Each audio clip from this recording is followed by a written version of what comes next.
How many times today have you stopped to mentally revisit something that happened in the past? That conversation that ended badly, the opportunity you missed, the decision you wish you had made differently? What if I told you that you're carrying a backpack full of stones that nobody else can see?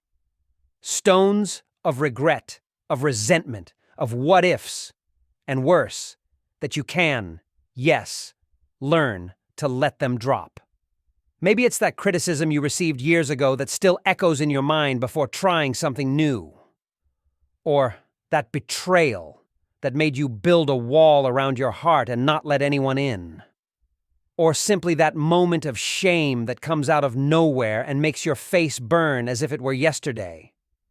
The past should be a place to visit, not a prison. But we often become our own jailers, locking ourselves in cells of I should have. Why did I do that? And if only I had. Imagine your mind is like a garden. The past are the seeds that have already been planted. Some flowers, some weeds. You can't unplant what has already grown, but you can choose to water only what deserves to bloom. First, practice the art of conscious reframing. When a painful memory comes, instead of running away or drowning in it, ask, what can I learn from this today? Turn the stone on your path into a stepping stone. Second, write to liberate. Take paper and pen and write everything that needs to be forgiven, including yourself. Then, burn it symbolically or tear it up. It's a ritual of physical liberation of what was only in the mind. Third, create a present moment mantra. When you catch yourself traveling to the past, say out loud, "This no longer serves me. I am here now, safe and capable." What could you achieve if you used all the energy you spend ruminating on the past to build your present? Who could you become if you allowed yourself to make mistakes without defining yourself by your errors? What would your life look like a year from now if you forgave today what hurt you yesterday? Freedom isn't a distant destination. It's a daily choice. Choose to trade the weight of what was for the lightness of what can be. And if you feel you need professional help to guide this process, a community that understands this journey, commit now to your freedom. Sign up for the Free Minds program. The link is in the description. There, you'll find therapeutic techniques, guided meditations, and the support of thousands of people who have also decided to trade the chains of the past for the wings of the present. The first step is the hardest, but it's also the most transformative. Click, sign up, and start your journey back to the now. Your life is waiting for you, in the present. And remember, every time you choose to stay in the present, you're building a new mental muscle. A muscle of presence, of acceptance, of freedom. Don't be fooled. Some days will be harder. Memories may knock on your door like unwanted visitors, but now you have the key. You decide whether to open the door or not. Fourth step, practice self-compassion. When you slip and find yourself reliving the past, instead of criticizing yourself, say gently, "It's human to remember.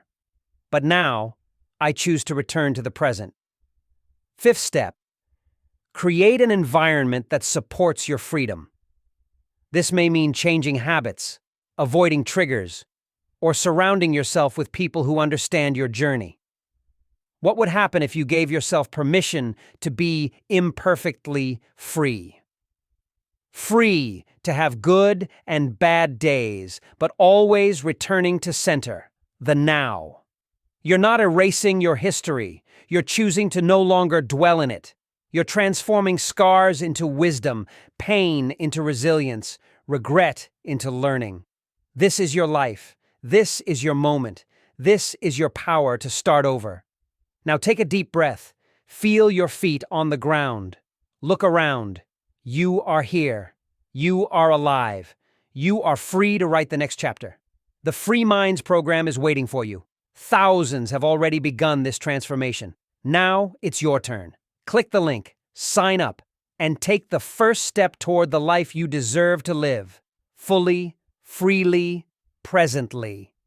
Your personal revolution begins with a choice, and that choice is now. But what happens after you choose freedom? How do you maintain it when old patterns return? This isn't about being perfect, it's about consistent practice. Each time you anchor yourself in the present, you reshape your neural pathways. You teach your brain to say, I am here, rather than I was there. Visualize your mind as a flowing river. For years, the currents of regret, shame, and resentment carved deep channels. Now you're learning to redirect those waters to create new streams of acceptance, awareness, and curiosity. Practice compassionate observation. When memories surface, meet them without resistance. Gently acknowledge, I see you, but you no longer define me. Then return to your breath, to physical sensations, to the present moment. Celebrate small triumphs. Noticed you were drifting backward and chose to return? That's victory. Chose self-kindness over self-judgment? That's transformation unfolding. Create new memories worth keeping. Honor your journey not by dwelling on the past, but by building a meaningful present. Explore unfamiliar places. Connect authentically. Embrace novelty. Perhaps every struggle served a purpose, preparing you for this awakening. Maybe each step brought you closer to this truth. You have always been enough. This is more than a program. It's a living community of growth. Here you'll discover daily practices, guided mentorship, and transformative techniques like timeline reprogramming and embodied presence. You'll join others rewriting their stories